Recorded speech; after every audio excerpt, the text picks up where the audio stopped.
Okay, Tov, today's daf is Daf Ayin Aleph in קידושין, as we learned for Achinu Kol Beis Yisrael Hanusun Batzar of Shivya. We're at the seventh, eighth line on the page and Daf Ayin Aleph at the two dots. Gufa Amar Yudam Shmuel Kol Ratzos Isa Eretz Yisrael. All the other countries of the world are like dough to Eretz Yisrael. Dough means that it's mixed up, it's impure, because it's just like dough is made from flour and water and salt and other ingredients. It's like a mixture, whereas Eretz Yisrael, the lineage, the people in Eretz Yisrael are purebreds. In other words, they're good Jews. Even so, Eretz Yisrael is the bubble. Compared to bubble, Eretz Yisrael is a dough, is a mixture. Because bubble had the best Jews. Why? As we saw in the beginning of the parak, that Ezra took up all the psulim, he took them with them to Eretz Yisrael, and he left Babel pure. However, this was always a contention, as we're going to see in the Gemara. What was a better yichus? In other words, that we'll see that people from Babel didn't want to marry people from Eretz Yisrael because they had some psulim, some blemished people, some people whose lineage was tainted. Could be mamzerim, could be this, could be avadim, whatever. So the people in Babel generally tried to avoid people from Eretz Yisrael. But there were times, Rebbe says the Gemara going on,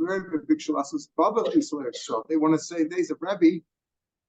There was a time when the people in Israel, they want to say Babel is impure compared to Eretz Yisrael. Amr Lahen, so Rebbe, who was a descendant of Hillel and who originally came from Babel, was upset by that. Amr, he said, Kotzmatem masim li beinena, you're putting thorns between my eyes. In other words, you want to say that Babel is impure compared to Eretz Yisrael? I'm from Babel. You're castigating. You're castigating me. You're saying that my lineage might be suspect. If you want, Yitaplim Chlam Rav Pnina Bar Chama. Rav Pnina Bar Chama, he will discuss it with you. Yes, he was also from Babel, and I will let him join the discussion, and he will refute you. Nitfol Imam Rav Pnina Bar Chama. So Pnina joined the discussion, as Rebbe had suggested. This is the tradition that I have from Yishmael Yossi, who said in the famous father of Yossi, Kol Artzos is Eretz Yisrael, like we started off today's Gemara. All lands are considered dough for Eretz Yisrael, meaning they're impure compared to Israel. Eretz Yisrael, Isa LeBabel. Eretz Yisrael is impure compared to Babel, meaning Babel was the best lineage, best yichus. We made Rav Pinchas also Bikshalasas Babel Isa Eretz Yisrael. In his day also they wanted to make Babel make it seem impure compared to. So again, we're talking about yichus, we're talking about lineage, family classifications. All right, so in all these cases, so here again, in days of Pinchas, they wanted to say that Babel is impure compared to Israel, right? Compared to Israel, their genealogy is not as good as that of Eretz Yisrael. So Pinchas wanted to refute them. So he said, look, I'm an old man, and they're going to be upset by what I say, because I'm telling you in Israel, Eretz Yisrael has worse lineage, as a more blemished people than we have. I'm going to say two halachas in the Beis Medrash. So after I say that, Taluni Barisa picked me up on my litter, in other words, carry me out. He was too old to run. So he said, as soon as I say these, came out Barutza and run. Why? So because he didn't want to have a fight with them. He ayol, when he went in there, he told him two halachas. The first halacha was rather strange, but because he knew it would cause people to start questioning and thinking about it. The first halacha says, "Ain't shchita lo minatorah." Minatorah, birds don't need shchita. In other words, it's a midrabanan we do, but minatorah, birds don't need shchita. So he said that. And Adi Yosef kind of while they were looking at it, like, what do you mean they don't eat shchita in Torah? It's only Rabbanan. Whole discussion about that. What he told them the second look. You want to say that Eretz Yisrael is impure, is pure and Babel is not? Is not as you want to say Babel is less pure than Eretz Yisrael in terms of genealogy.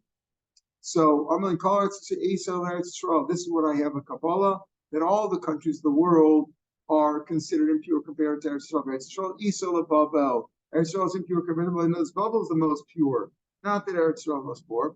And his servants that Lou, as he requested, since he knew this was going to cause a fight, because the people in Eretz Yisrael, they felt they were better. Not Luba, they picked him up on his litter and his carriage. But Ratzon, they ran. Ratzu Achrav, the people ran after him. They couldn't reach him. Yashvu Ubadku, so they sat to judge the thing themselves. Is it true, really, that Babel is more pure than Israel? We thought that Israel is more pure. Yashvu Ubadku Shekila Sakana. They checked it out, and then when they checked it carefully, they realized that there were some families in Eretz Yisrael who they would have declassified them, disqualified them, but they were tough people. And if they would have said these people are not real chas, or these people have a shemitz of psul, there would have been a fight, a physical fight. So they stopped. In other words, they left it as is. They didn't say, they wanted to declare that Eretz Yisrael was more pure. So he told them, the said, no, it's not. And then they started to check and look into family backgrounds, and they had, records of all that. And it turns out that it wasn't so good. So rather than accuse the tough guys of being of bad lineage, they stopped. Amar Rabbi Yochanan, Echla by the Hechel, because he swore by the base Mikdash B'Yadenu. We really could classify these people. We could reveal which families in Israel are blemished. Avamaya, so what should I do? Because many of the Gdolim were mixed up among them. We had this yesterday at the end of the Daf yesterday. It's really on this page, 6th, 7th line of the page. Rabbi Yitzchak said, once they got mixed up, we'll let them stay mixed up. In other words, we have the ability to go in and check the lineage. But since many of the Gdolei Ador got mixed up with these families, let's leave things as they are. Amar Abai Afanan and Tanina, I've learned in a Bryce also, Mishpachas Beis at Srifa. There was a family, they were on the other side of Jordan. Berichka ben Sion Bezroa. They pushed away Ben Sion, Adam Chosh Bezroa, and there was a family there, and Ben Sion, who was a tough guy, pushed them away. In other words, said, you're not part of the Jewish people. Bezroa, and he pushed them away. Richka, Ichoshem, he called it that they're psulim. There was another family, Kira Ben Sion. This Ben Sion was a tough guy, Bezroa, with strength. In other words, there was one family who had questionable lineage, and he said, no, you're part of the Jewish people, you're good Jews. Another family didn't. If you go to Elu, these kind of people that, specifically, there's some question about them. Eliyahu, Letame, Latar, Larachak, Eliyahu Nabi will come, he'll say who's pure, who's not, who should be pushed away, who should be brought closer. To go to these people we know, there's some specific question about them. But once a family has gotten intermarried with the Jewish people and you can't tell who's whom, then you just leave it the way it is.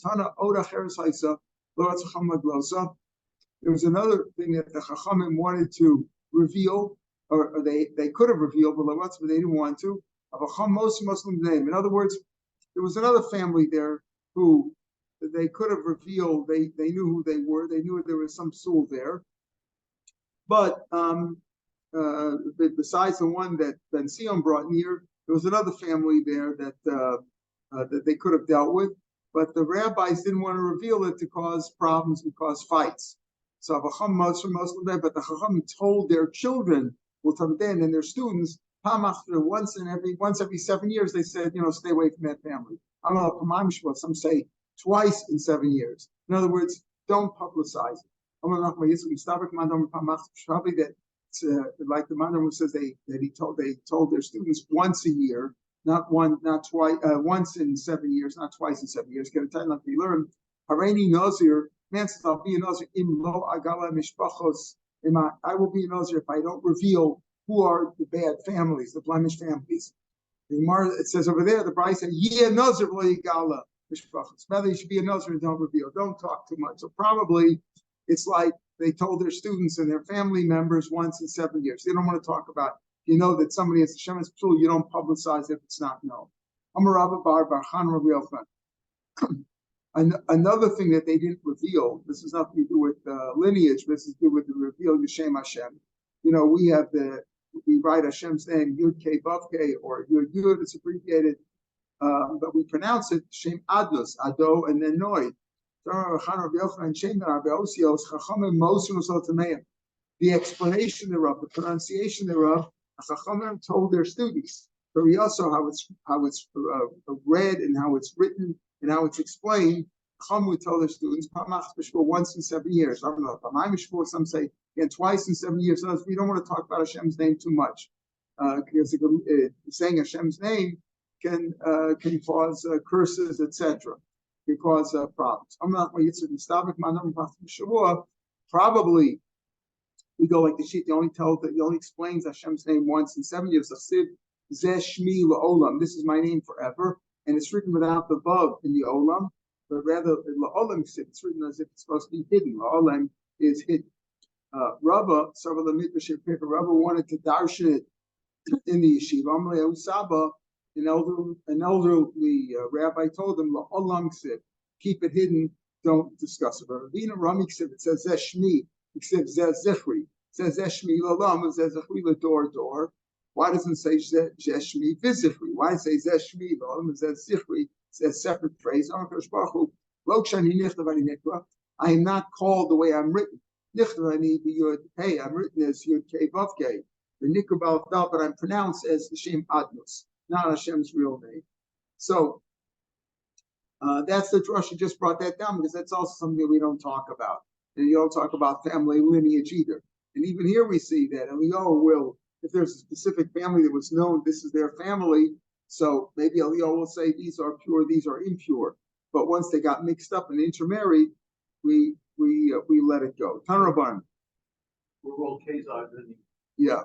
Now we're going to talk about that. What are we? Tanraban. Rishona Shem Ben Shtei Masriosis. Originally, we know Hashem's full name has maybe 42 letters. Originally, he says there were 12 letters. We don't know what they are. They would tell everyone. Once the people of low character increased, and they would use the Hashem's name of 12 letters, which we don't even understand what it is. Lo pirshu lanu. Rashi says Shem ben Shtemes just ben Abram Shas lo pirshu. Were not explained to us. Once those people started using it, they only gave it to the snuim among the Kohanim, among the modest people among Kohanim. But snuim shebekuna mavliyim also ben imas achem akonim. When the Kohen would go up to Duchen and they say Hashem's name, Hashem each pasuk has Hashem's name in it. These snuim among the Kahuna who knew not to reveal it to everybody, they would mumble the 12-letter name, and so that it wouldn't be heard. In other words, as the other Kohanim would be saying Hashem's name the way we pronounce it, Ado and then Noi, they would pronounce the 12-letter name quietly so people understand. Tanya Rav Tarfon was a Kohen. Rashi brings down Rav Tarfon was a Kohen, and once there was a famine, and there wasn't a lot of food, but there was some truma food, that there weren't a lot of Kohanim. Tarfon married 300 women, or at least betrothed 300 women, so that they could eat truma for humanitarian reasons, as we say, humanitarian reasons to be able to feed them, not to marry them really. But he betrothed them, so they were really married to him. One time I went up to Duchen with my uncle, the Duchen, to bless the Jews. His uncle was a Kohen, he was a Kohen. And I turned my ear, Eitzel Kohen Gadol.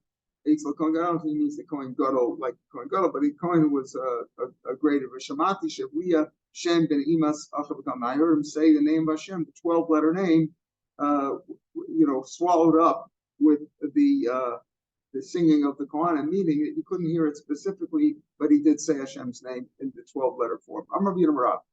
Shem Barabam Shem Osios Amos Moso. The name that Hashem's name that has 42 letters, you don't give it Elamisha Tsanua. You only give it to a person who is modest for Anav, and Tsanua Anav is modesty in character. Tsanua is modesty in dress, in actions, in his the way he speaks, etc. But Ome B'Chasiyam, he's at least probably 35 years old. Then, of course, he doesn't get angry, and he doesn't get drunk. He doesn't stand on ceremony. He's forgiving of people. He doesn't stand on his kavod.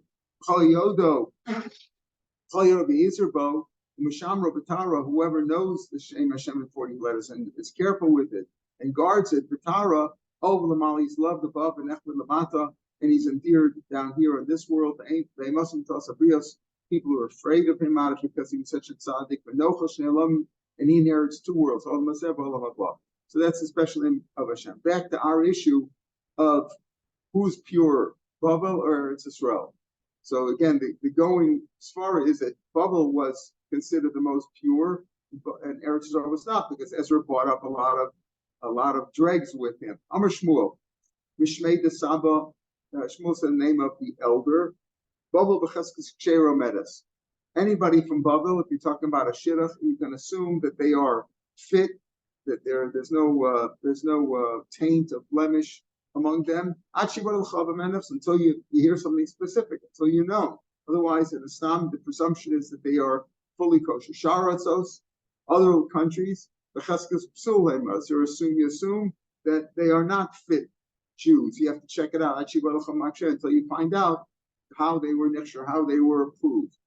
Eretz Yisrael, what about the land of Israel? That's in between, as we've learned before. Israel muchsik psul psul. If there's a presumption of a blemish in this family, you have to assume it. You have to assume it and take precautions. Muchsik kosher. If it's presumption of sherus in their family and it's kosher. So the Gemara asks the obvious kasha, agufa kasha amrit. You say muchsik psul psul. If there's a presumption that there's a blemish in that family, it's possible. Hastama, if there's no presumption of that, it's kosher. Then you say muchsik kosher. If there's a presumption of kashrus, then it's kosher. Hastama psul. So if there's no presumption of psul or of kashrus, which one is it? Mishmei derav lo kasher. Kan lasil, to marry them, then you have to assume that that presumption is that you have to check it out, that it's possible. But kan lo tzi shemiyado, to say you must divorce her, once you're divorced, we don't take her out unless you have specific evidence. In other words, in Eretz Yisrael, the presumption is you have to check it out before you get married, because we don't know that it's kosher. That means there's a stama, it's not as kosher as Bavel. But once you're married and say, listen, she's no good, you got to get rid of her, for that you better bring proof. Amar Yosef, kol shesichaso mi Bavel, kol shesichaso ki Bavel. If they talk in the languages they speak in Bavel, Masin Loisha, you can marry him off. You can assume if the family speaks their way, the same language, the same dialect they speak in Bavel, you can marry. That was then. But nowadays, now that there are crooks who are able to mimic the tongue, Chayshina, we are concerned, and you don't assume just because they speak Lashon Bavel, they speak the language in Bavel, that they are kosher, but you must check it out. Zeiri, Rav Yochanan was from Eretz Yisrael. We know he was the Mardas in Eretz Yisrael, and Ziri came from Bavel, and he learned in Eretz Yisrael, like many people do. Right? They come from Chutz La'aretz and they learn in Eretz Yisrael. So Ziri learned by Rav Yochanan. Rav Yochanan wanted to take Ziri as a son-in-law. So he tells you the story of Ziri. He evaded Rav Yochanan. He said, marry my daughter. One day they were walking on they were walking on the road. They came to a pool of water, and Rabbi Yochanan, out of respect, Ziri had respect for Rabbi Yochanan, didn't want Rabbi Yochanan to trudge through the water. So he put Rabbi Yochanan on his shoulders. Ziri did. Ziri put Rabbi Yochanan's shoulders and carried him through the water, so he wouldn't have to get wet. And he carried him across the water. He took him across the water, so he wouldn't have to get Amalei. So Rabbi Yochanan turned to him and said, "Arising share, my Torah is kosher to you, but my daughter is not. In other words, you learn by me and you show me such great respect, but you won't marry my daughter. My daitach, what's your concern? Because you learned that on Mishnah Sar Yosanol and Bavel, that the 10 various genealogical classifications came up from Bavel, right? And we have all these impurities among us in Israel. What about Kani? What about Kani V'Leviyah? What about among them were Kohanim and Leviyim? Atu Kana Leviyah of Yisrael Kulusliku?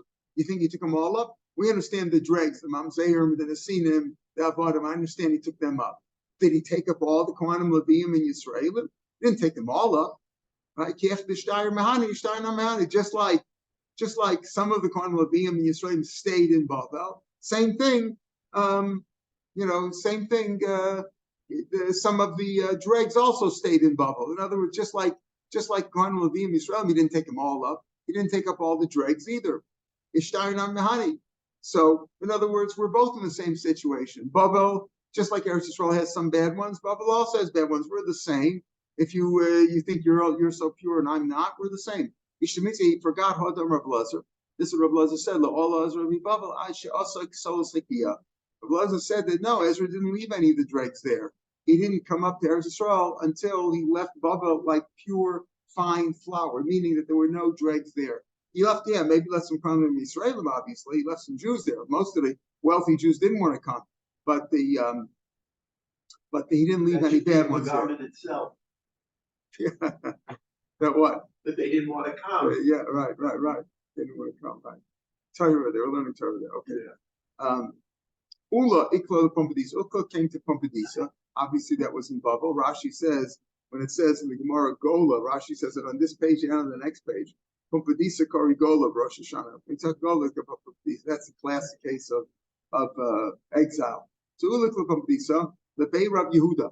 He went to the house of Rav Yehuda. Chosiyeh Rav Yitzchak, Rav Yehuda. He saw that Rav Yitzchak, the son of Rav Yehuda, the Gadol, he already was an advanced age. He was probably 17, 18, which was an alta bacher in those days. And he wasn't married. So he visited Rav Yehuda. He says, Rav Yehuda's son isn't married. My time why don't you take a wife for your son? Your son's of age already. You should get married. Do I know where to take him from? Do I know where to get somebody from? In other words, he was in Bavel, right? And Bavel had pure breads, but he wasn't so sure about anything, right? Certainly after Eretz Yisrael was considered inferior genealogically, by lineage, was considered inferior. So he said, do I know him? Amalei, so Ula answered him, like what Michael just said before. Do we ourselves know where we came from? Do we ourselves, you're worried about taking a wife, and do we ourselves know them? Maybe we come from those that it says in Eicha, it says, they afflicted the women in Sion, meaning they abused the women. The Sulas Bar Yehuda, the young virgins in Ar Yehuda, they were defiled. So maybe we come from those unions where our ancestors were raped. We hold not like the other sheet that we had that before happened with the Bas Yisrael. The blood is a mamzer, we hold it's kosher. So even if our great grandmother was raped by an Eved or a guy, the child is still a kosher Jew. Okay, maybe we're not from them, but it says in Amos, they sleep on ivory beds, and they foul up their beds. Remember Yosef Plina, what does it mean they foul up the beds? So that's when it said people who urinate in front of their beds naked, which is considered disgusting. It's considered, not proper etiquette. Ravu cursed him, yelled at him. He says, what do you mean? It's certainly not polite to do that. But is that the Haindel Sivat says afterwards, they're going to go exile in the head of the exiles. They're going to be the first one to be exiled. Just because they did this improper thing to urinate in front of their beds naked wasn't a proper thing to do. For that, they're going to go into Galus first. Elam Rav says no. What the pasuk speaking about when the pasuk says they sleep on beds of ivory and they foul up their beds. These are people who get together with parties. They eat and drink together. And they attach the various beds one to another.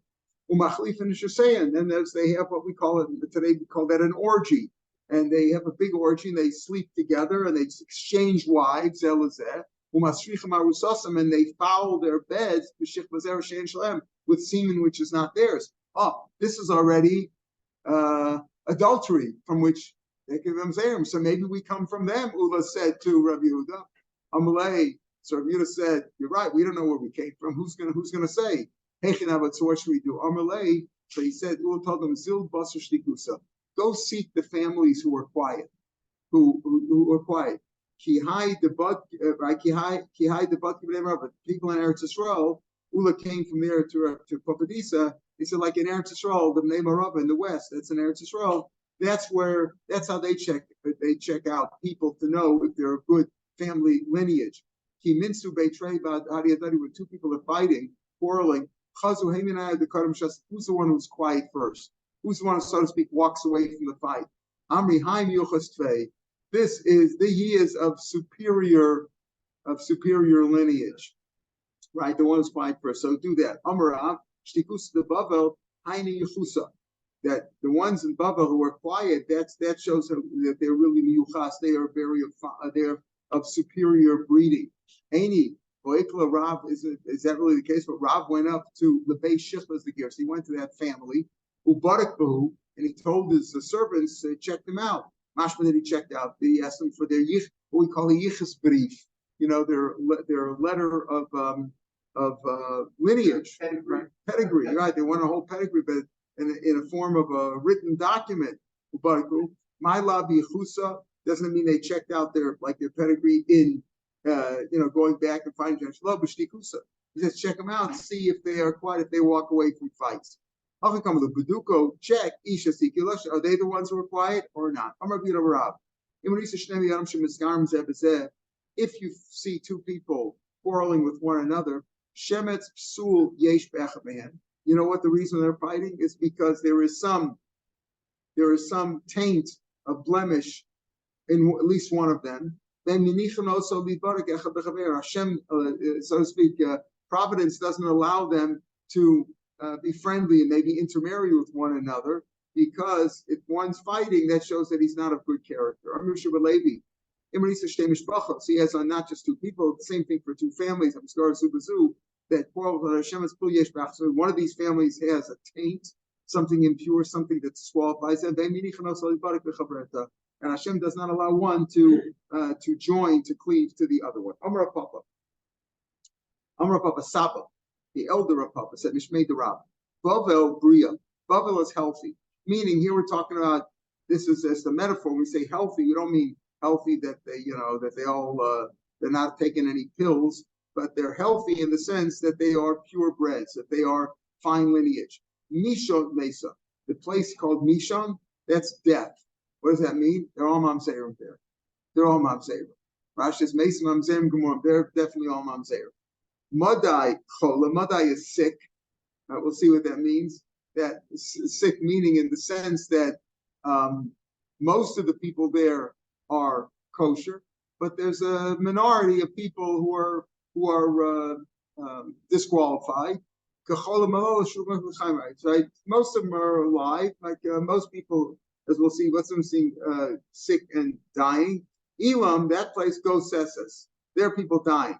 Ma ben cholim legosin, they're both sick. What's them seeing a person who's sick or a person who is near death? Rov cholim l'chaim, most people who are sick live. Rov gosin lemisa, and most people who are gosin, that means they're near death. Most of them die. That's a call that we have. Rov cholim lemisa, rov cholim l'chaim, rov gosin lemisa. So what he means to say is, Babel is all purebreds. Mishan is all mamzerim. Madai is as sick people, is sick, meaning in the sense most people are kosher, but there's a minority who are not. You have to check it out. And the last one, Elaine, is ghosted, meaning most of those people are disqualified, and only Miyat is kosher. And then, so we say, okay, so we've said till now that Bavel is kosher. Now, where was Bavel? Bavel was considered, Bavel's not necessarily exactly where we have it today compared to where we are. Bavel is always considered, Rashi explains, in the north, right? Mitzafon Tiftach Hara, that was from Bavel. Bavel was the north of Israel, and it was bounded on two sides. On the west side by the Euphrates, the Pras, and on the east side by the Chideko, the Tigris. Now, so we know that Bavel was between those two rivers. The Rashi explains that the Pras eventually emptied out, as they came to the bottom, emptied out into the Chideko. And now the question is, once it emptied out into the Chideko, how far did Bavel go? Meaning, you say they're from Bavel, oh, they're purebreds. Anybody from Bavel you can marry, no problem. How far? What are the boundaries? How far does it go? That's the Gemara asks now. Ad Heichani Bavel. How far is Bavel? Rav Amar Ad Nahar Azak. So when we say over here Ad Heichan, we don't mean east and west pretty much, because we know it's bound by the two rivers, right?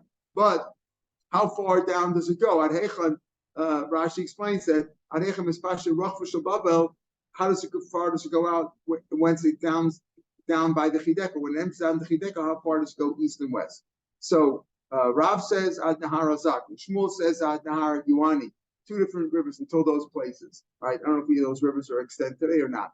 Le'el b'diglas arecha. Now le'el means Le'el, Rashi says, means L'tzad Darom, meaning even though we think of north and south as the north spilling into the south, Babel was north of Israel, but Israel was higher.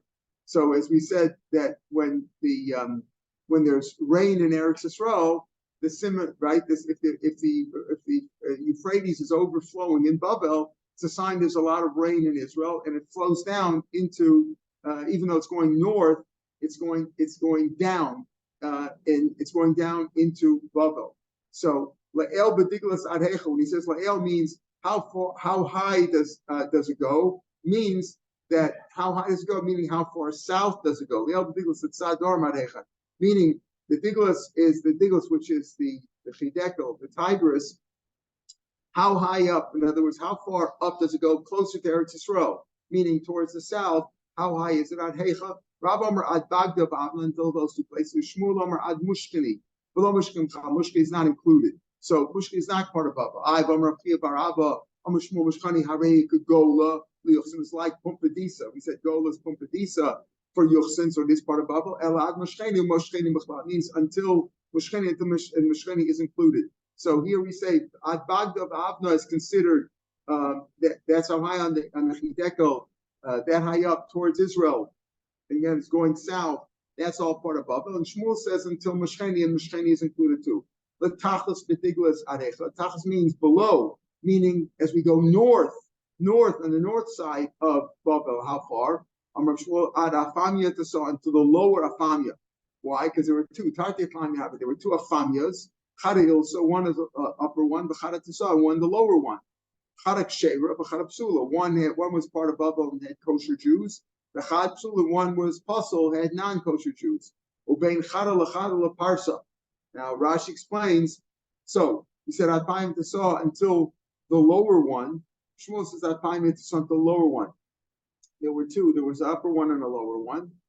Bein Chada L'Chada Parsa. There was a Parsa parasang between the two, but for Kapti Adadi, they were mocked with one another. They didn't even lend fire, in other words, chips or whatever, from one to another, so that they shouldn't intermix. They didn't want them to do with anybody else. So Rashi says over here, Rashi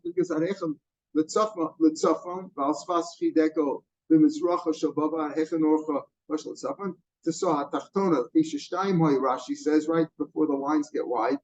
Tachton kisha shtayim hayu zol yonav zil tachtona deraf mishich hasanor dicha shobav ara tachtona below he b'chlal only goes to the lower one, not to the upper one going north. So he says only to the lower one. The upper one was bad people. The lower one was okay, right? But he says dicha shobav ara tachtona until the lower one, but even the lower one was not b'chlal. So it's mashma here that atachtona kisha shtayim hayu zol yonav zil tachtona deraf mishich hasanor. So it only went down till Babel, meaning it only went down till the lower one, and the lower one was not included. The upper one was included. The lower one was Tachtona. So it's mashma that here we're talking about L'tachlis b'diglas arecha, meaning Rashi says again that the tachlis means L'tzafim to the north, right? To the north, so it means up until the lower one. And the lower one was not included. The upper one was. So it means upper and lower is a little bit strange over here because we're talking about towards the north side of Babel. How far does it go?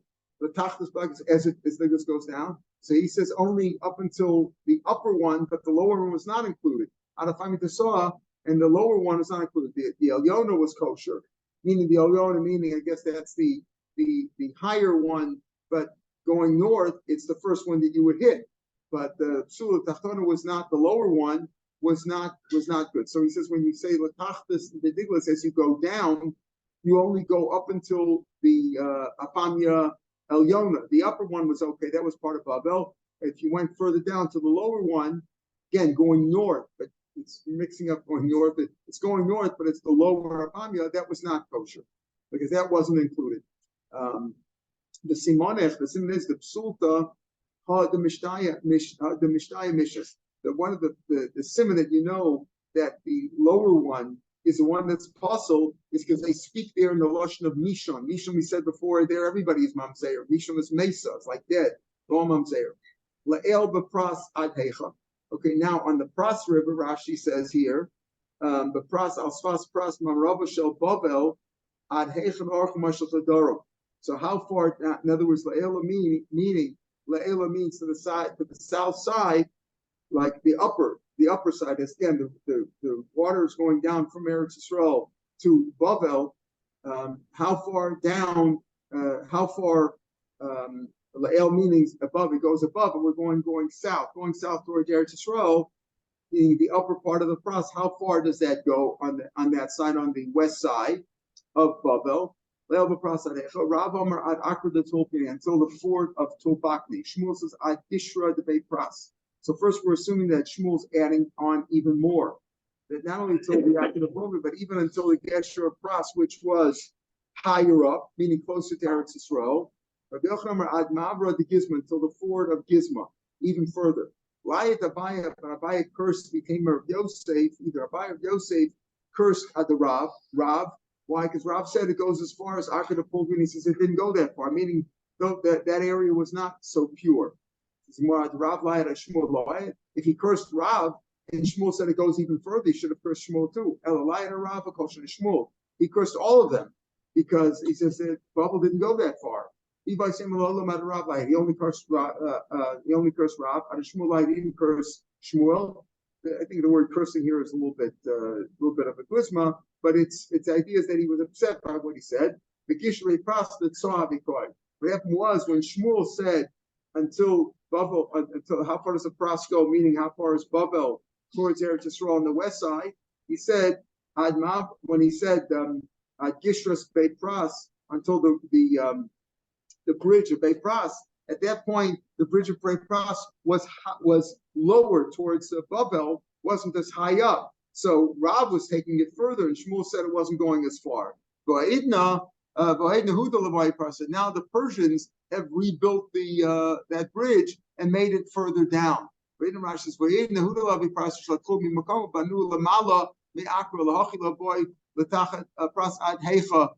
that's why he doesn't ask the Pras ad Hecha Bisha Pras Yofer B'Chideko Va'od Babo Mashach Slamatim then Ad Apami Desoy Kiramaleo. So therefore, what happened was that we thought originally that Shmuel was saying it goes even further, but truth he was saying it goes even less. Amalei Abayim Rav Yosef V'Hagi said Pras ad Hecha, on this side of the Pras, how far does it go? Meaning, we said that the Bavel is between the Chidekel on the east side and the Pras on the west side.